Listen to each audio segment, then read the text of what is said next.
It's absolutely free. Hello, everyone, and welcome back to the GSMC Fantasy Sports Podcast. I hope you guys enjoyed my first two segments of the day. I really love talking about these established Ohio State veterans who really have a point to prove, and perhaps a point to prove to you as fantasy college football managers in terms of really being big stars. But our third segment is perhaps going to be the most exciting, hyped up segment of the day because I'm talking about a player, a transfer wide receiver that I truly love, coming to Texas, coming to the newest SEC member, one of them at the very least. And this guy I have very high hope for. One of the most exciting perimeter receivers in college football. One of the best deep threats in all of college football. I am, of course, talking about Isaiah Bond. What I love about what Texas did this past offseason is that they could have looked at all the production they left and gone, well, we certainly have a lot of holes to fill, but we do want to kind of continue the momentum we got. No, they didn't rest on their laurels and say, hey, this kind of in-house project we built last year works. They went out and got transfer portal additions, and Isaiah Bond was the big get for them. And I don't think he will let the Texas faithful down. He's an apt replacement for whatever production they left. He's an apt replacement for A.D. Mitchell, an apt replacement for Xavier Worthy. And I think that Quinn Ewers will immediately love him for what he brings vertically, because that is what Texas is all about. They're about really picking you apart downfield. And Isaiah Bond, while he definitely hasn't had a season as a wide receiver one, and there's going to be a lot of pressure and burden upon him, I do believe that he will rise to the challenge on a new team, in a new kind of approach to things, a new team in a new conference, most importantly, that wants to make a statement. And Isaiah Bond is a player that wants to make a statement. Let's talk about what brought Isaiah Bond to Texas and what skills and traits he brings that really intrigue, and also to really help you make a decision about what wide receivers you want. Like I said before, Texas lost its top 5 pass catchers in their offense, and for that matter, they just lost C.J. Baxter, their presumptive starting running back, for the season due to an ACL injury. So now, every single offensive player really has to step up their game, because a lot of the Texas offense was kind of predicated on these big physical rushers wearing your defensive front down, thus allowing Quinn Ewers more time in the pocket to hit the ball downfield. So we're going to have to see how that changes the dynamics of this Texas offense. But like I said, Isaiah Bond should be a big part of that. 668 yards last year, 4 TDs on 77 targets. This, of course, for Alabama. His best game was against Texas A&M, 19 and 1.7 catches and 96 yards, 1 touchdown. His worst game was against Ole Miss, where he didn't get that many targets, only 1 catch for 51 yards. And the big question surrounding, for that matter, everyone on the Texas offense, but especially Isaiah Bond, can he really be a wide receiver one? Who is going to be the wide receiver one for this Texas team?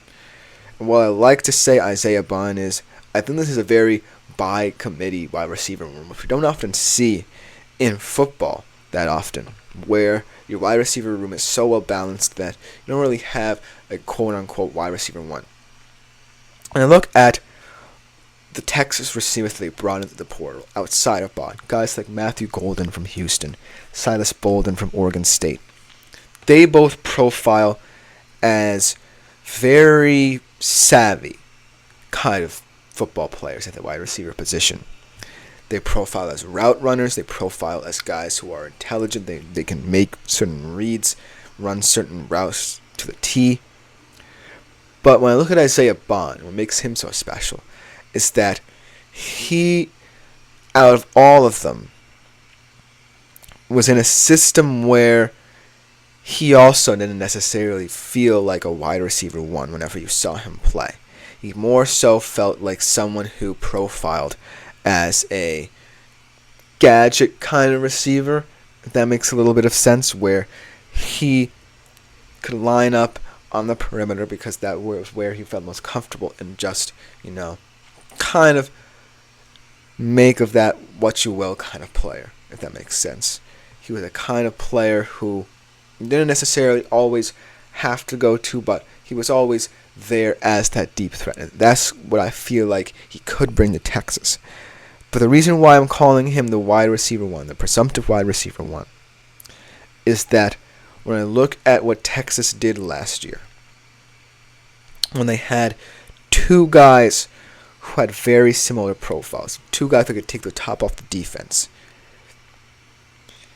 they concerned themselves with finding ways in certain situations to allow those traits where both A.D. Mitchell and Xavier Worthy were very similar to kind of branch away from each other. For example, A.D. Mitchell, I feel like, became more of a red zone target because in shorter situations where the field was shorter, he was more of a good route runner. In open field, you had Xavier Worthy running a couple more routes than usual because he's someone who has that yards after catch kind of speed. In this setup, now you have more of a two true route runner kind of situation with Golden and Bolden, and then you have Isaiah Bond as your main vertical threat.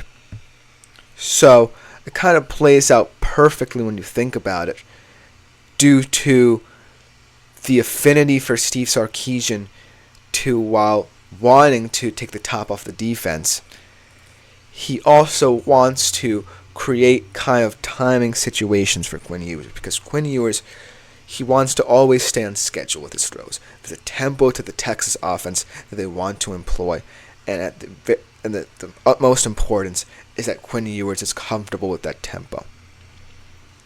So the situations where I feel like Texas can be very successful is if, the run game is going, and that's a very big if now. Let's see if Jaden Blue can carry that load.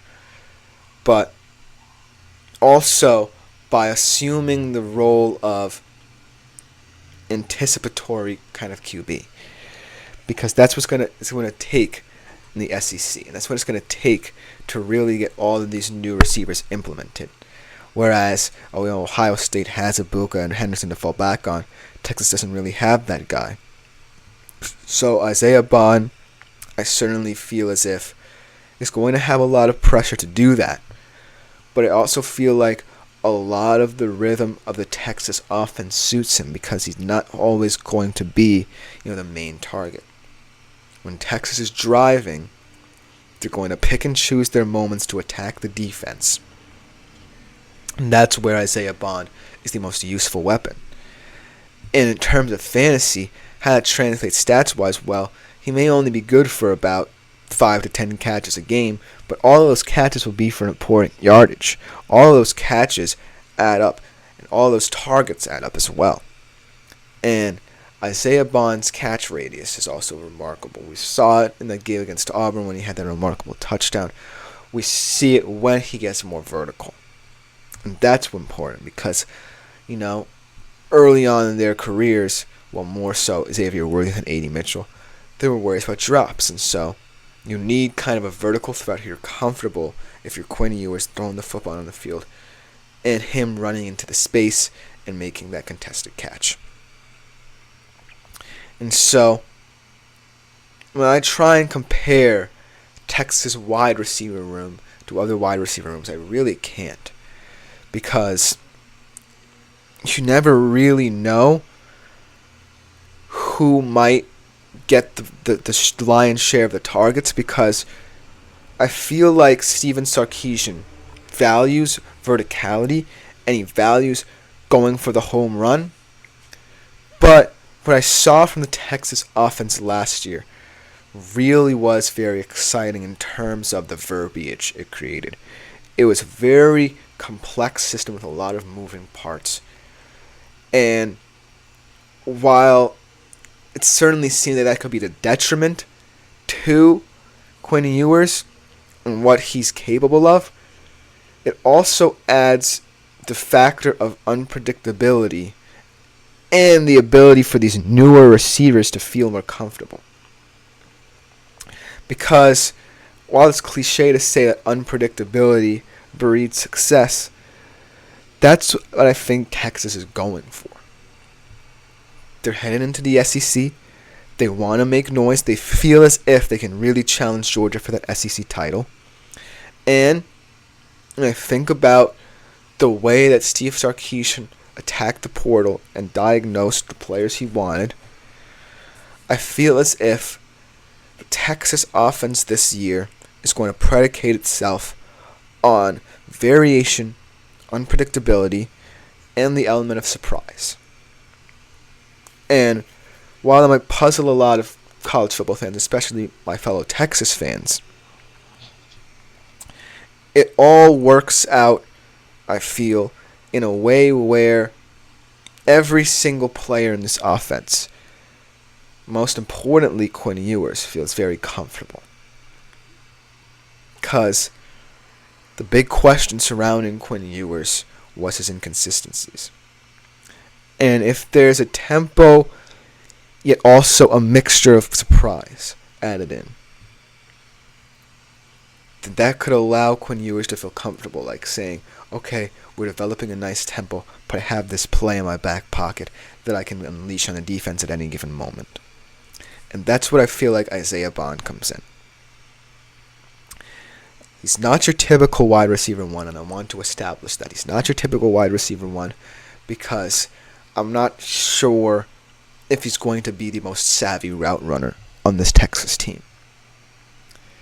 But his wild card potential, his potential to do so many different things, wear so many different hats for this Texas offense, really comes into play when you consider the fact that they might need that at any given moment this season. What's the contingency plan if Texas kind of falls flat? Do you really think you have the depth outside of Golden and Bolden in terms of route running? Because you have a guy in Ryan Wingo who's a freshman, but he's not proven. I like Amari Nyablack as a tight end, but I don't necessarily think he adds much value outside of, route running. So Isaiah Bond certainly feels as if his role in this offense can be more integral than people expect. And so the unpredictability factor is going to be a key aspect of what to watch in terms of deciphering whether or not Isaiah Bond truly is capable of being a wide receiver one. And I think that he is, at the end of the day, going to be Quinn Ewers' favorite target. But it's going to be in a way where Quinn Ewers knows that he has the defense beat. Because Isaiah Bond feels like the final chess piece to what Steve Sarkisian is building here. He went out, got Golden and Bolden, and views Bond as someone who can take the top off the defense. And that's very pivotal to what that means in terms of fantasy as well. And make of it what you will. Well, that's about to do it for this segment. Come next, we have an exceptional young QB that with a breakout season last year looking to take over the ACC this year. Can he do it? You'll find out right after the break.